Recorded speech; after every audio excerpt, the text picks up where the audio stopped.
you for coming here today. Absolutely. We're going to do a YouTube interview. Come on, let's do it.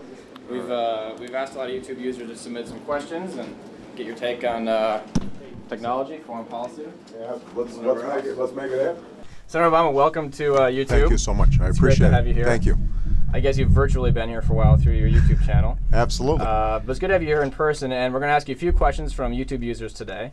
But first, you should probably say why you're at Google in the first place. You're here to announce your technology innovation platform. Why does a candidate need a technology and innovation platform? Well, because technology is not only posing enormous opportunities for America, but if we can apply technology to some of the big problems that we face, like healthcare or energy or education, then we can leap over some of the problems that have been plaguing us for a very, very long time. And one of the things that I've seen is that technology gets pushed aside as something separate from some of these other problems, when in fact it gives us an opportunity to really make progress that we haven't seen in a very long time. Now, you've used technology a lot in your campaign, YouTube channel, MySpace profile, and a lot of stuff on your own side as well. In fact, I was reading you had over 15,000 policy ideas submitted to your website from average voters across America. Are any of them any good? Some of them are good. And part of what we're trying to model in our campaign is how we're going to run our government. We're going to have a chief technology officer that thinks about how to integrate technology into every aspect of what government does. Building on some of the work that I've already done as a senator to set up, for example, a Google for government, where people can track in real time where money is being spent by the government. We're trying to model transparency and so that people can watch what we're doing during the course of a campaign. We want them to be able to watch what we're doing when I'm in the White House. So if you're in the White House, do you think you'll start a White House YouTube channel? I haven't thought of it that way, but here's what I have said. We're going to have sort of 21st century fireside chats where I'm speaking directly to the American people through video streams, because it allows me to interact directly in a way that I think will enhance democracy and strengthen our government. Well, speaking of fireside chats, we've had some users submit questions virtually on YouTube. A lot of them about foreign policy, and this first one comes from a user who calls himself the Feaster Bunny. I don't know why, but that's his username, and you can just check it out right up there. Hello, Senator Obama. In a previous speech you gave concerning foreign policy, you stated that given actionable intelligence about high-value terrorists within Pakistan, you would take action if President Musharraf would not. My question to you is, given the recent events that have occurred within that country, would you still be willing to provide President Musharraf with weapons in order to support his pursuit of these terrorists? Thank you. Well, it's a great question, and I've said that I would suspend all military aid to Pakistan other than aid that's targeted at getting terrorists until emergency rule is lifted, prisoners are released, and we're in a situation where Musharraf follows through on the constitutional requirements that are set forth in the Pakistani constitution. I think we make a mistake when we subvert democracy or support governments that are subverting democracy. Over the long term, that fans anti-American sentiment, and I think ultimately helps the extreme elements in Pakistan and throughout the Middle East. So I think that we have to continue to pursue al-Qaeda.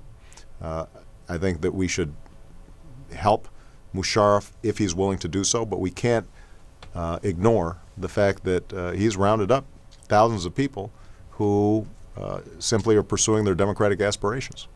In dealing with extreme elements, in the YouTube debate a couple months back, you said that you would speak directly to dictators if given the opportunity to be president. Do you stand by it? Is there some danger in speaking directly to leaders who don't adhere to democratic principles? No, as long as we know where we stand. I was, after that debate, I had an exchange with Senator Clinton because she suggested, well, you'll be used for propaganda purposes by dictators. I'm not afraid of losing a propaganda war to dictators as long as I'm clear about our values. If we've shut down Guantanamo, if we are respecting the right of habeas corpus, if we are ending the practice of renditions, then we can go to any dictator around the world and say, we're leading by example, and we are living up to our ideals. And as a consequence, we think it's important that you do as well. Just because we're talking to somebody doesn't mean we're going to agree with them all the time, but it sends a message to the world that we're listening to them at least. Yeah, we talk a lot about the Middle East. One of the interesting questions actually came from a user in Africa, in South Africa. His name is Kaya, and his question is, Barack, is it okay if I call you Barack? My name is Kaya, and I'm from Johannesburg, South Africa. Do you think that Africa will have unreasonable expectations of you since you have strong ties with Africa because of your father? You know, it's an interesting question. When I went to visit Kenya, there was this sense of, I'm a senator from the United States, and somehow I must be bringing, all sorts of benefits to Kenya. And I had to explain to people, look, I'm a United States senator representing the people of America.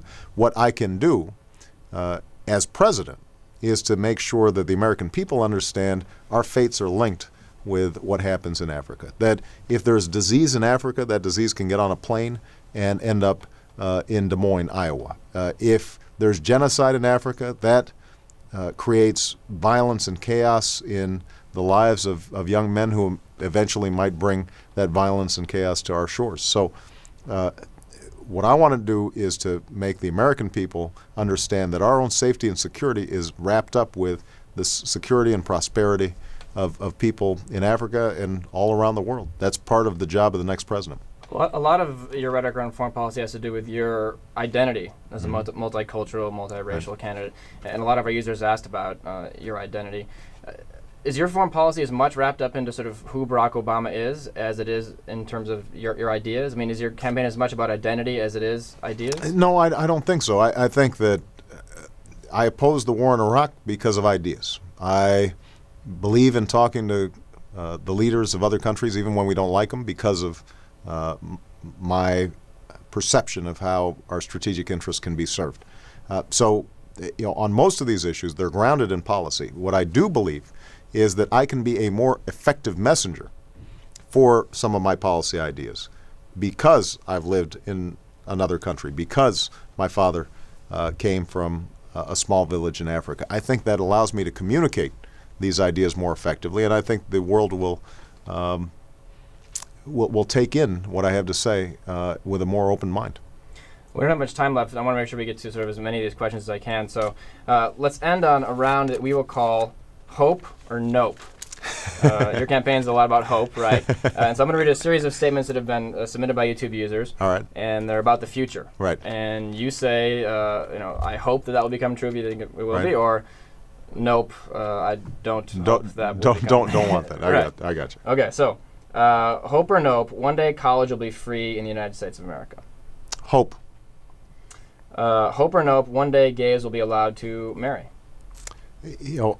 I hope that one day gays are going to be able to be treated equally to all other folks, whether that's through a civil union or a marriage. But not marriage. Well, I think that I want to make sure that the state is conferring equal rights on gay folks, and marriage may be something that is conferred by a religious institution. Okay. Hope or nope, one day campaign finance reform will completely eliminate the need for private donations.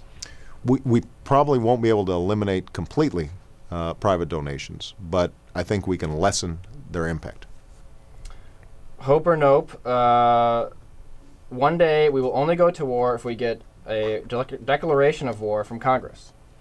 That's something that I believe we should have right now. The Constitution says, and the War Powers Act indicates that's the case. We've just seen it repeatedly violated. Last one, hope or nope, one day the Cubs will win the World Series. Nope, I'm a White Sox fan. Oh, you are? Yeah. Oh, okay. Well, then nope for sure, I guess. Okay, well, thanks a lot, Senator, Steve, for joining us today. I had a great time. And we appreciate it. Thank you so much. Yeah, appreciate it. thanks a bunch. See you guys.